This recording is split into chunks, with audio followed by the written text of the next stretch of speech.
Just what Yasmin has sort of mapped out, we sort of seen as our phase one, which was building our foundations, particularly at ASU and in the local community, but also gathering the ideas and the information to sort of expand upon. And phase 2 and 3 that we see sort of developing over the next 3 to 5 years, we want to move forward and outward. We want to expand our network to a variety of different communities around the country. And over the past year, we've had, as I said, we had many conversations with a number of you here, as well as others in this community, but also in other cities around the country. And what we've mapped out is actually a plan to focus initially on 5 cities. And we want to use these cities as reflective of all the different kinds of work and contributions and ways in which Muslims are contributing to American society. And in each city, we will focus on one topic and one subject, even though all of these could be done in any and all places around the country. So we want to go to New York, known as a global city, a multicultural place, and really look at Muslim diversity, the cultural diversities, the social diversities, the religious diversities that make up our community. We want to go to Chicago, a city with a long history of political activism in the United States. And we see there so many Muslims that are so very active in civic engagement and struggling to sort of find and define a place for Muslims in the United States. And so there we're going to document the civic activism of the Muslims there. In Dallas, where we were recently, actually, we were quite inspired by the city itself. It's not a place one would normally think about, but there's so much actually going on there with the Yaqeen Institute and others, and a number of major sort of new generation of Muslim scholars and leaders who are really connecting particularly with the youth, with our children and grandchildren who are born and raised here, and inspiring them to take pride in being both American and Muslim. And so we want to focus there. And then in this area, in the Bay Area, and this is where we want to connect and work with all of you, is this idea of entrepreneurship and innovation. That there's so much going on here, obviously, in Silicon Valley, that many of you are part of, one way or another. That there are ways in which our ideas, our work, the ways in which we even envision work as more than just an economic opportunity to gain for myself, but as a way of contributing, a way of serving community. And so we want to document that. And so one of the things we'd like to do is connect with you and invite you to be sort of part of this project. Finally is Phoenix, given this is where we are located as a university and as a center, and it's our home base, but it's not the only site in which we plan to be working in. But in Phoenix, partly based on this history that Yasmin has uncovered with this Mubarak Ali Khan and his contributions to citizenship, and there are other histories. There's a person, some of you might have heard this story of Haji Ali, or his popular name of Hajj Ali, who was known, he was a Syrian convert to Islam that came in the 1870s to herd camels in the desert. But more importantly than that is he became a prospector for gold mining in northern Arizona. And he drew maps of all the different valleys and passes. His maps became the foundation for the making of Route 66. Route 66 is a major highway in American history and culture that would come to symbolize it was a route that connected Chicago to Los Angeles in the 1950s and 60s and became a major route of migration of people across the country from the east to the west. But it's very popular today in songs and movies and other things that you might be familiar with. But it's more than just that. It's also looking at our refugees. Phoenix is the fifth largest receiver of refugees in the United States. And so we see the refugees as sort of their struggle of shifting as immigrants coming from a place, going through the traumas that they have experienced and the struggles that they're going through to become American and to assert their own place here in their marginal sort of situation. But it's also the youth. As we mentioned, ASU, it's the largest university in the country. We have, like, the numbers keep changing every year, but I think it's about 170,000 students at ASU. Many of them we have online, so we have students from across the country. It's not just those in Tempe or Phoenix area. We have them all across the country, in fact, all around the world. Given it's so large, one of our largest student bodies are actually Muslim students.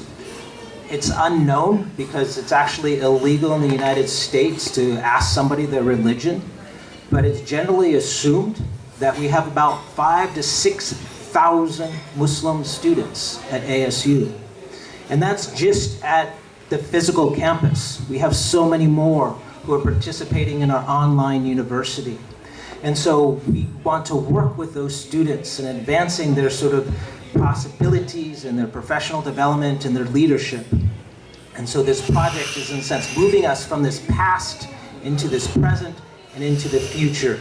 And that's where we see sort of our work heading. And that's where we want to really sort of connect with you all, because our projects are varied. It's this 5-city project.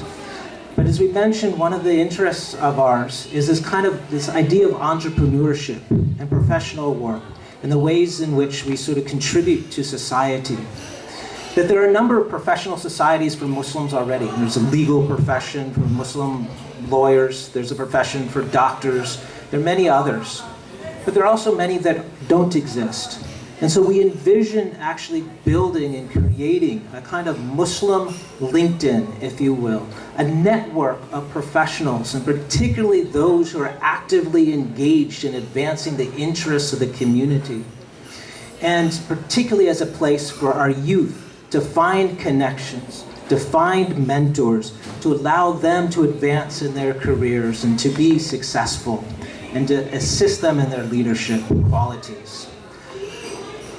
Aside from that, we also have developed a project focusing very specifically on young Muslim women leadership and emerging leadership, and creating opportunities again, and particularly for Muslim women who carry this baggage of being Muslim, of always being read as the oppressed other. That here are so many women so accomplished in their careers, and so many young women who we've interacted with over the past 2 years, who've been so engaged and so inspiring to us, that how can we assist them? And they're all just asking the same questions of where can I see myself in the organization I'm going to? There's nobody who looks like me. And so they are seeking and almost begging for kind of mentorship. And so that's the other third project we're planning to sort of develop, called this Young Muslim Women Leadership. And this is where we invite you as a community to sort of help us, both as we move forward with conducting research in this area, to connect with young scholars, students, others who would be interested in assisting in undertaking this research, but also developing this kind of Muslim professional network. And as well as, and particularly for the women in the audience today, is to assist us and to be part of this Muslim Women Network as well, to mentor our young Muslim women. And so, on that note, I'd like to I'm sorry, we are doing this tag thing, but I would like to wrap up and ask, and and tell you, actually, wrap up with another story. The story is very, again, disturbing, again, with young people, and that's where, as you can hear us over and over again, we are teachers, and so we focus so much on the young people, because whatever we teach is what we want the young people to take forward, right? We are not teachers just because, we just like doing it, but we're doing it because we're really investing in the future. It's the students. As teachers, you're always forever young, because your students are getting younger by the day. They're 18 years old as I'm getting older. So it is for the youth. This whole thing is for the youth. And the reason that we are focusing so much on the youth is, besides, excuse me, my voice is becoming very thin, is we hear very disturbing stories from our students. One student came up the other day, a few days ago.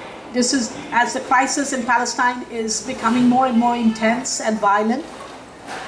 Told us that he was taking an Uber, and the Uber driver overheard him speaking with his father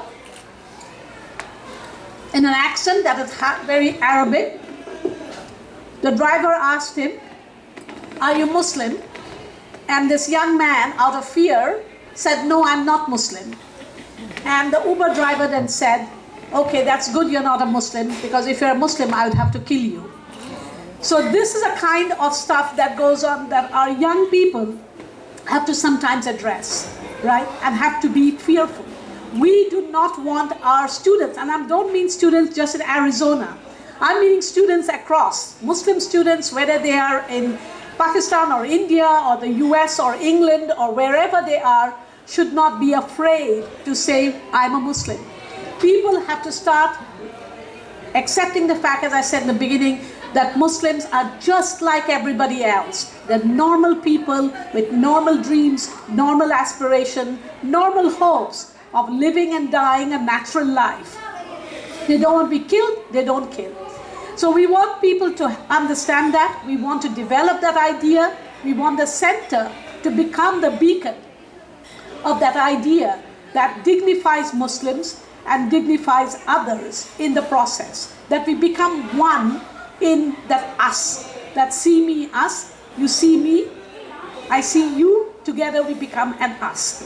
We invite you, as we are all here today to talk about this. I'm sure you have some questions, maybe many questions.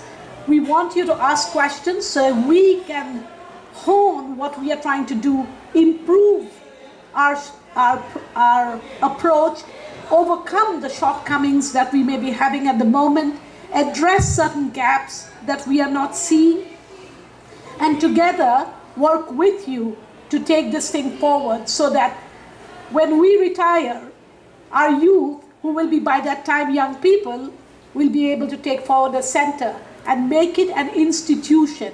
Like I said, I came from Aligarh. Aligarh started 100 years ago. We, who had never met Sir Syed in our life, continue to have a strong feeling and bonding for Sir Syed as if he's just here.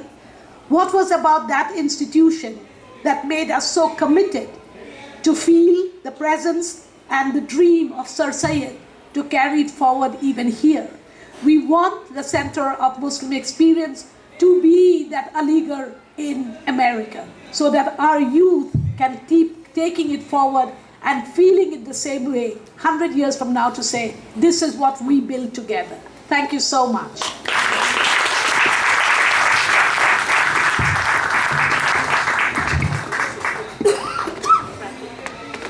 As you said, I mean, if there are any questions, we're happy to answer any questions, either formally now or afterwards, informally. We will certainly be lingering around, enjoying a cup of tea, I hope. But please, any issues that you might have, questions or concerns. Yes, please. How would you address the issue of the distance? You guys in Arizona, we are here out, so what can you do to So the question is the one of distance and being located in Arizona. And there are a variety of sort of ways in which we sort of envision this. One is Arizona actually has a large footprint in why it's Southern California, not Northern California. We actually have a campus in LA. We also have one in DC. And so we plan to use those as sort of bases. But more importantly, and more strategically, and particularly for our project, is actually, a variety of, one is travel and have meetings like this, and to be able to connect with communities and have more focused meetings around individuals, around certain issues and topics. Now that we've gotten to know you, you all have your own friends, colleagues, others that you might feel be connected, that we can expand this network of people involved in the center. And so have these gatherings, both in person, as well as Zoom discussions to at least get us inspired around ideas. The third way is actually to start thinking about the research that we want to do. And so we're connecting with colleagues, obviously, at different universities to work with them. But we also want to work in some ways more informally and outside those institutions. And it might be with your own children or grandchildren or others that you might know, or students that you are working with who would be interested in these projects that we're working on. And so through them, actually to be our connectors in a way, our nodes in the different places that we'll be working in. I'd like to answer it also further. As we said, ASU has this huge online footprint. We have students from all over the world and taking classes with us wherever, Rwanda, even Afghanistan. How we can connect is online. Whenever we have any talks, any kind of public presentation, any people that we invite, we also put it up online. Excuse me, I'm having suddenly a bad... We put it there immediately, put online. It is synchronous. It is happening at the same time. So while... Thank you. That is up. It's a pocket full of cough drops. Cough drops, I keep getting them. So what we can do is, right now, if we had brought if this was at ASU, we would be able to also live stream it immediately. You can sit anywhere in the world and you can be part of it. You can answer questions, not only to the people who are presenting, but also be able to participate in it online. So you don't have to be there physically, you can do it virtually. Although it's always nice when people are there physically, you get to see one another. There's a different kind of intimacy in a physical interaction. But when you cannot be somewhere physically, you can do it online, and that's where San Jose comes in, right? Your entrepreneurship, your technological knowledge can really help us make it even more immediate and connected. That's maybe where people here can really offer us the service that we need to make it real life, right? Really as if you are there in that place, and make it three-dimensional. First of all, I'm sorry to say, but I did not really understand. What can you do for you? I mean, I did not get it. What you want from me? What we want from you is really your duas at this moment. Then I don't have to even come here.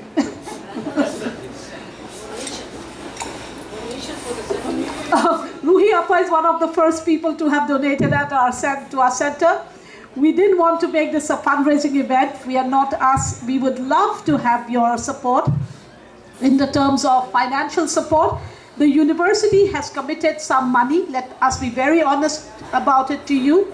When they asked us to do this center, they put a little bit of money, not a great amount of money, as they usually do for most centers. This center is a fledgling center, and it is with the support of some people actually from California and New York that the original donation came from. And they're really a substantial amount of money that has allowed us to do the kind of work that we have done for the 1 year. So if you think you do want to contribute, we would be delighted. We'd be not just delighted, we'd be indebted to you. But we don't want you to feel that these two strangers came from somewhere and asked us to give our hard-earned money to them without us knowing anything about them. So we want you to feel comfortable with us. We want you to trust us. We want you to believe that we will be able to execute the work that we are saying we would do. You have our record, our history of being, publishing books. But now we want to do more than publishing books. We want to be actually working for the community as an investment. If you want to invest in this center, we would be delighted to take your support. Thank you.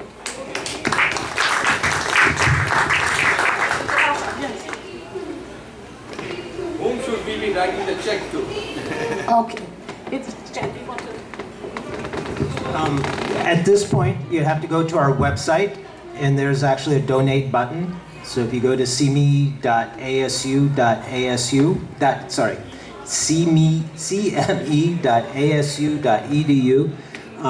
there's a place you can hit for donations. Yeah, I can do that. Chad can pull it up. I'm not very good technologically. Yeah. He'll pull it up and show you. We didn't want to make it formal, so we don't have a QR code or anything like that, because as we mentioned, that's not the primary reason we were here.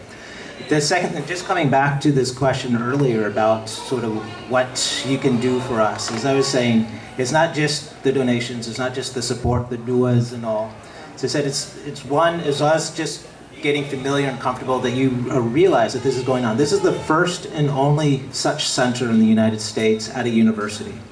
And so there's a lot that needs to be done, there's a lot that can be done, and we only hope that in the future other universities sort of adopt this same model and not just look at Muslims as, oh, we have Center of Middle East Studies, we have a Center of South Asian Studies or Southeast Asia Studies, but actually here in Muslims in the United States. And so it's actually a quite unique sort of project and program moving forward. As I mentioned, there are these projects that we're very interested in this research. And so your familiarity, or at least now you're aware that this is going to be going on. If you're approached by a researcher, by a student who says, I'm doing this work for CME, you can help us by you should talk to this person or that person. So it's also building that network that we also very much value and sort of will be significant in advancing our work. I want to add another thing to it. As you said, what can you do? One of the long-term projects of this center is to create a digital museum, which I think can also address the question of, we are not there, so how can we benefit? The digital museum can be accessed all over the world. We are just beginning to start the collection. So if you know any really good stories that deserve to go into the digital museum with the pictures and a nice write-up, please send it to us. We are collecting it, that we'll be putting it up there. So whether it's student success, there are some amazing young people who are doing amazing work. Yesterday we heard a story of this young teenager who is now in the Food Network and has been able to talk about being Muslim and also being a cook.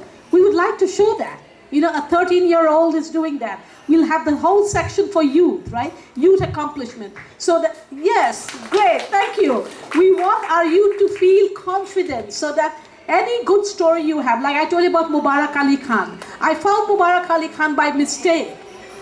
Nobody has I studied American history, as I told you. I have never seen anywhere any mention of a Muslim man actually working for citizenship of brown people in this country. It was never written anywhere. I was just reading a book, and in a footnote, I found the name of a person called Mubarak Ali Khan. I got really excited. It was like 11 o'clock at night. I go up to Chad and I said, I have found somebody who's so unusual, and he lived in Phoenix.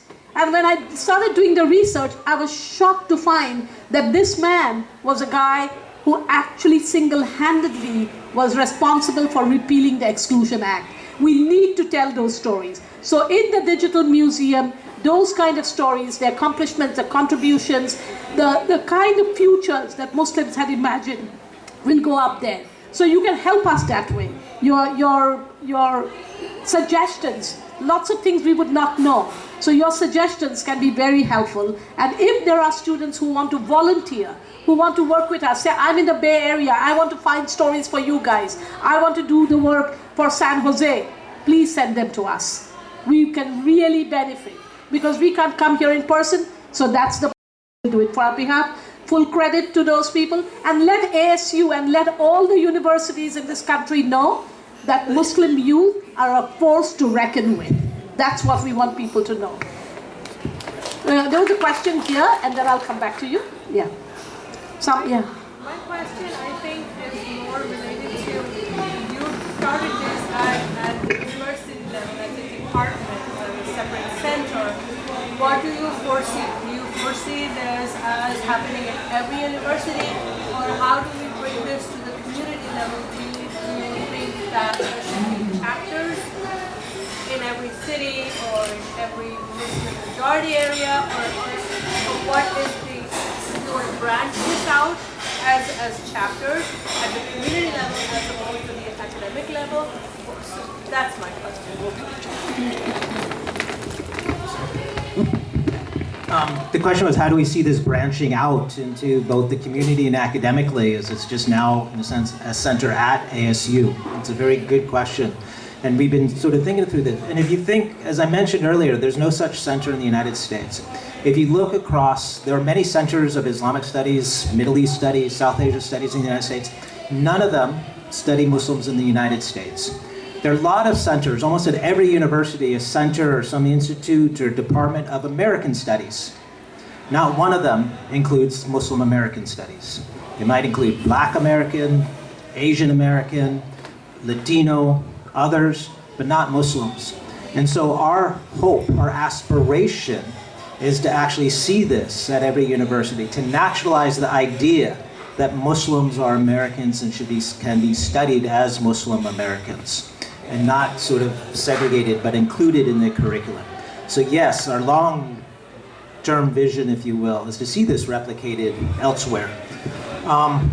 So that's the academic question. And one of the ideas, we talked about professional networks. I mean, we didn't mention it, but one of them is actually a professional network of academics who are studying Muslim Americans. There's a whole emerging field growing, but there are no centers, right? Institutes to really support this kind of development.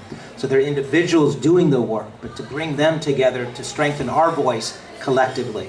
And again, the issue is, in a sense, collectively in those partnerships. So we've started to sort of partner and particularly focus on particular organizations that we've had relationships with in different cities around the country in different places. And so with them, we've been able to sort of do a variety of work. And so that's one way. But it's the larger community, because not everybody's part of, or there's so many organizations out there, that in many ways it's events like this, and that we want to start bringing events to different communities to see them sort of strengthen.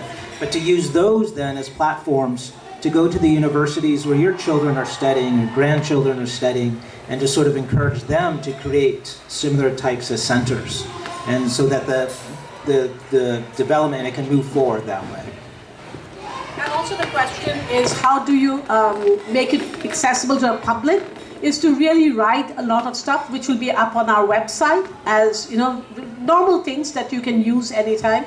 Also to be writing publicly. We are trying to develop a public voice. As I said, we did academic books, but now we are trying to write publicly, and we'll have more people writing publicly, hence the youth toolkit that we are developing for journalists. So those ways of reaching to the public about the Muslim experience in the US. I'll first go to that question and then come back. Yeah?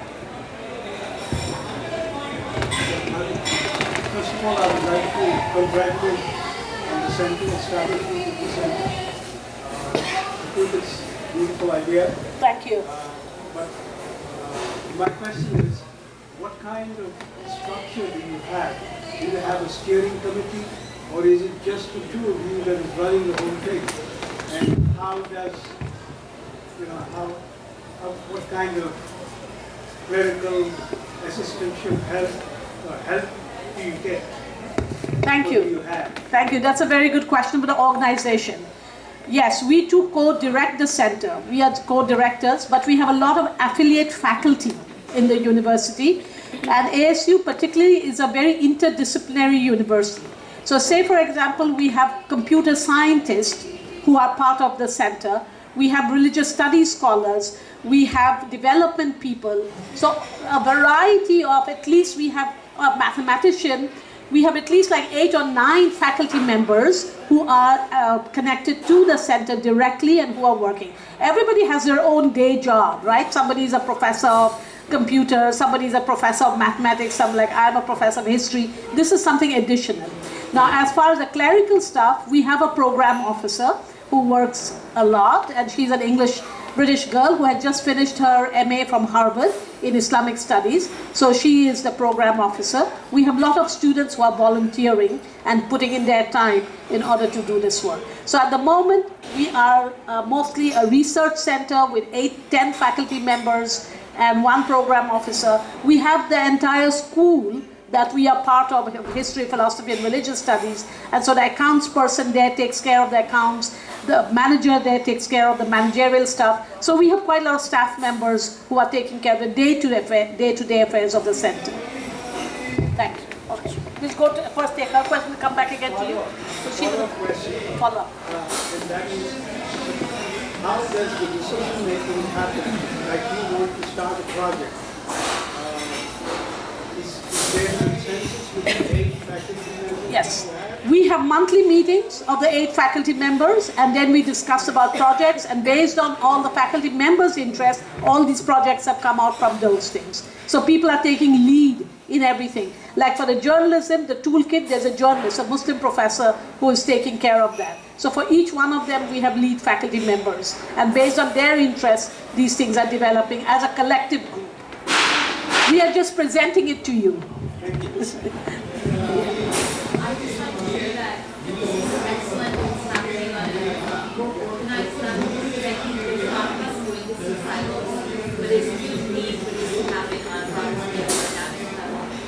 And my question is, have you explored partnering with other organizations who've been doing similar things but not at such a big scale, for example, ISPU? Thank you. Okay. The question is, like, are we collaborating with other centers like ISPU in Washington, D.C. and other kinds of centers in the country, which are not directly connected to university, but at a public level? Yes, they know about us. We have regular communication about what they are working on. ISPU is mostly directed to policy matters and to questions of debate. Our thing is a little more long-term. We are trying to develop knowledge that can really become the story for the future. It is not just addressing a problem that is happening today, but creating an entire archive of knowledge that can become a field of study. So to insert it into American studies, to insert it into American history, to insert it into all other kinds of studies that are going on in America in the university level, to say that take into account the Muslim experience too. ISPU is basically addressing policymakers in DC. IAMC is basically doing work in order to improve the condition of Muslims in India, say for example, right? There are many other such organizations that are looking at developing new knowledge in a way to address current problems. We are looking at the past, the present, and the future to build an entire way of thinking about Muslim Americans as part of America.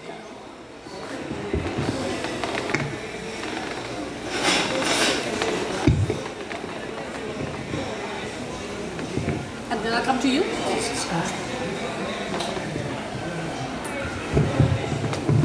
Thank you very much. Last week when I received the invitation to attend this lunch, I was a bit startled because I was at that time reading the last chapter of your book and was very excited about something which has almost been forgotten in Pakistan, and that was the wound of separation of Bangladesh. Not only Bangladesh separated, it thrived. And this is something which we do not want to remember. So, to be reminded of it is painful, but very welcome. because it enlightens us and tells us how wrong could we be.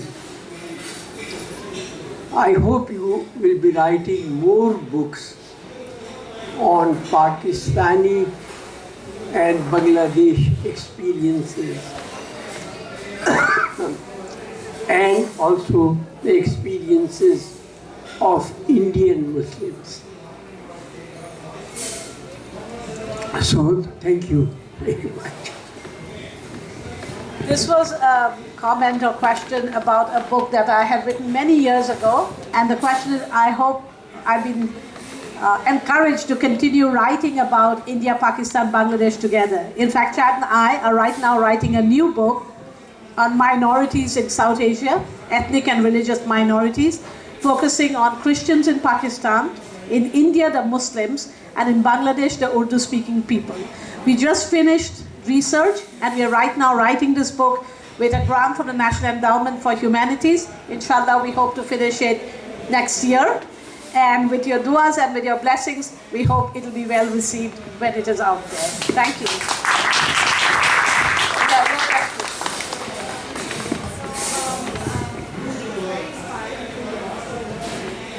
Can you speak up a little loudly? This person is way down the back.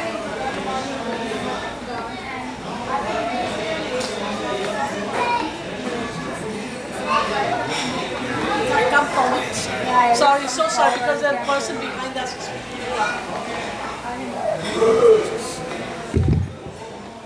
Well, thank you so much. I think it's very inspiring to hear you both. But I think in this day and age, we always kind of look up and we see so many movies about Holocaust and you can't even forget about it because and the atrocities of partition are way more than Holocaust, and we don't even have one legit Hollywood level movie to tell the world about what really happened at that time. And similarly, this guy Mubarak Ali Khan deserves a movie on its own. So we are actually a couple. We are working. We have produced 3-4 songs in Hollywood already. We have exhausted our funds, and we are looking for partners. We want to make movies to show who we are, what is our culture, what have we been through. And we're working on a couple of projects. One is by Professor Akbar. It's Dara Shukro.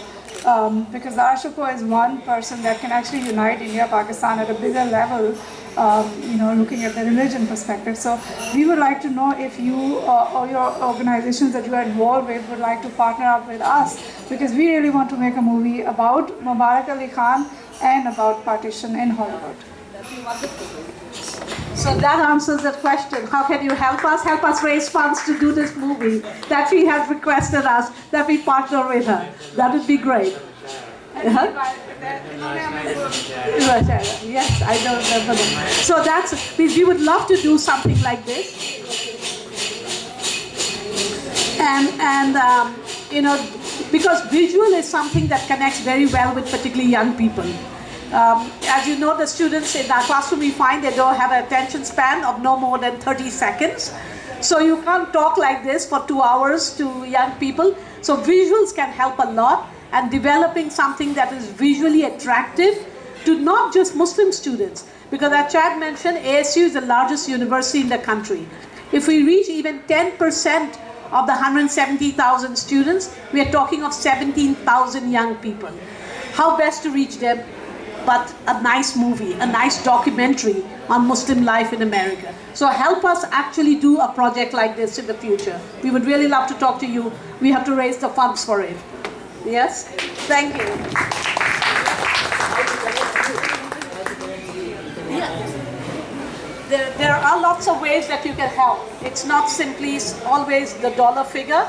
It's always good because universities love to see the dollar. Yeah. And we've learned the tricks of Hollywood too, because we've already produced 4 songs.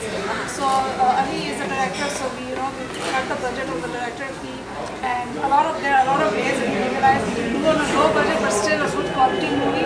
But we still need a lot of help from the community and people who are actually passionate. I'm going to volunteer myself to play Mubarak Ali Khan. That's amazing. Yes. Any other questions? That by now my voice has come back a little. Yes. Are you looking for volunteers? Yes.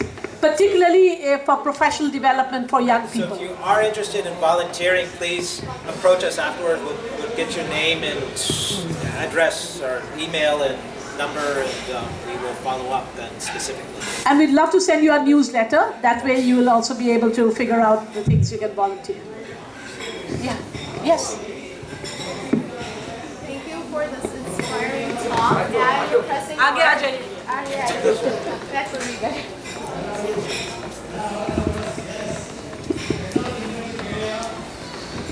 Thank you so much for this inspiring work that you have continued to do when you started. I am an artist from the tech world, and I do believe in showing our identity and speaking about where we are from. And so I would also like to ask if we can partner in any way. So my artwork is right now Malcolm X, that's displaying in the De Young Museum.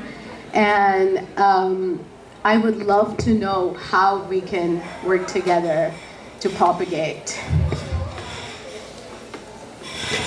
And then one more thing that I want to ask is that related to children, I have 4 beautiful children, and there are three of them are elementary going kids. And since both of you are from academia, I want to know, we see a lot of books when they're using, when they're talking about history, world history, religions. Islam is actually diminished. There's a very small part that we teach about Islam, and at this day and age of information, I feel like it's more intentional than unintentional, and they get frustrated and we get frustrated as parents.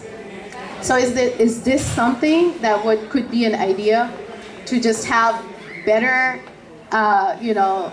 academic sections for Islam as they're teaching other religions?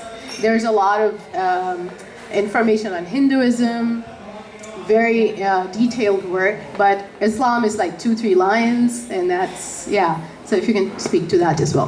Thank you.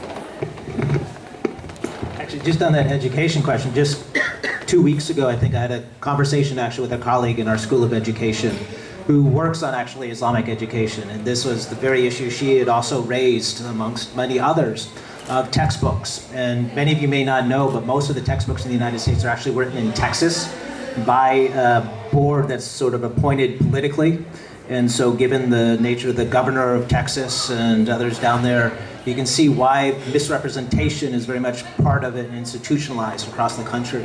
So expanding that, it's not an easy task actually. You would think textbooks should be more objective and there'd be an easy way to sort of correct some of the stories, but it's a political question, unfortunately. But it's one that has to be, in a sense, struggled. But I think collectively, again, the voices raising up, you as parents speaking up and speaking back to schools, letting them know the failures of the textbooks is one step.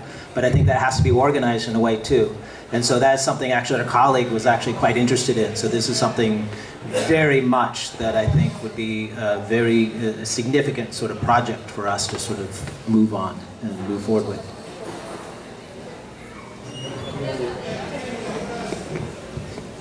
Is there other? Yes.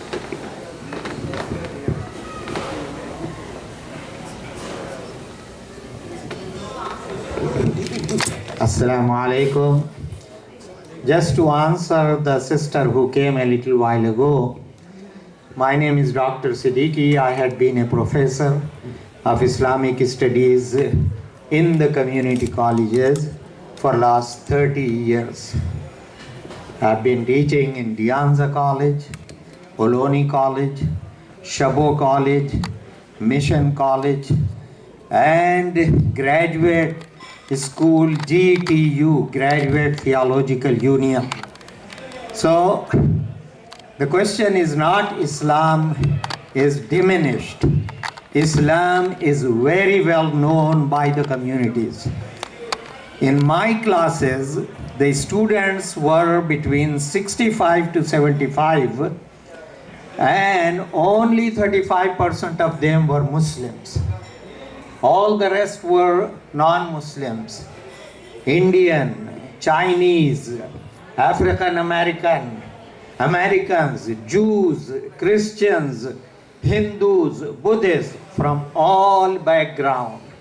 So Islam is very much alive in America. We have a saying in Urdu language, tajahul arifana. They know everything, but they don't want to give it the importance. And we cannot blame anybody else but ourselves, because we did not represent Islam in America, Europe, Australia, or in the West the way we supposed to have done it. Majority of us came here for economical, and money reasons, and we are busy doing that. We need to, and I, salute this organization. I can show you today, in the last 40 years, 4,000 to 5,000 documents of going to various organizations and representing Islam, and they used to, and this is happening since 1983. And they are all in a file available with me. So my take in this is that Islam is very well known in entire West, but it's not very well represented. So please recognize your identity and protect your identity as a Muslims, and transfer that identity to our coming generation. That is the only solution, and that solution is part of this solution which these people have represented. Thank you very much. Wassalamu alaikum wa rahmatullah. I think he sums up very well our ideas and vision and mission. Are there, please. It doesn't stretch. Oh, it doesn't stretch. Yeah, we got this one. Assalamu alaikum, and I really appreciate what you're doing. And as a visual artist, I have been doing it for some years now. So I do large paintings of calligraphy, and I'm inspired from the beautiful verses of Quran, and I have exhibited them in different museums and institutions, educational university galleries. My purpose has been to bring the positive of Quran. So recently I completed a project with verses from Quran which talk about ecological consciousness. So I have done that project and published a book also. So I'm so happy. So I would love to share this work in your center. Thank you so much. So whenever you are ready, I'm ready. Okay. You know where to get in touch with us now. Yeah, so I have your emails. Yes, they're up here actually, but they're also on that flyer. Yeah, I have them on the flyer. And another thing, recently there's an organization of women from India who have created a beautiful ebook of Rising Beyond the Ceiling. And this book is presenting 100 women from India who are established in America as wonderful professionals. You are there? I'm there too. Great to see you. There's lots happening. Exactly. There's so much actually happening, as we have got today. 3 people, 3 women who are already doing so much work, right? Visual artists, making movies, and so many other things. But we don't know one another because we're all doing it so individually. Yeah. And it keeps us feeling isolated. We feel alone, as you know, as Chad said in the beginning, Aisha, the story of the student who is bioengineering and does not have a mentor. Because in the university, there are very few women who are in the STEM fields, Muslim women who are in the STEM fields, and being the faculty guide for young women. So all of us, in some measure or another, feel isolated.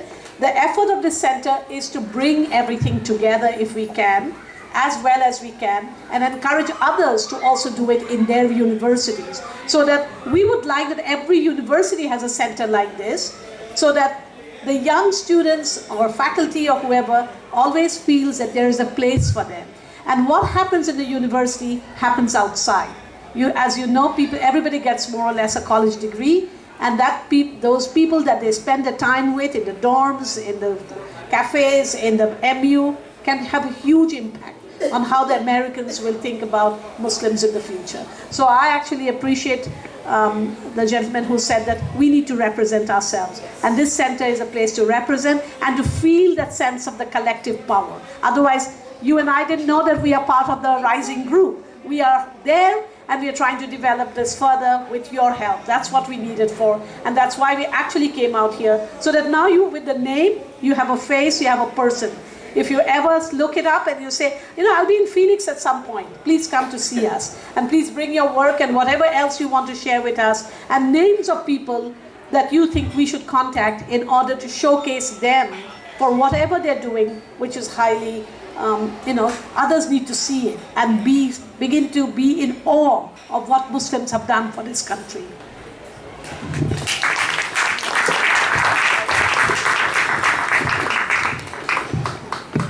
Anyway, we've way gone beyond the time I think Tashi Saab had set for this event, but I cannot even express how deeply honored we are by all of you showing up and engaging in this conversation, asking the questions you're asking, some of them very difficult questions, some of them very important questions.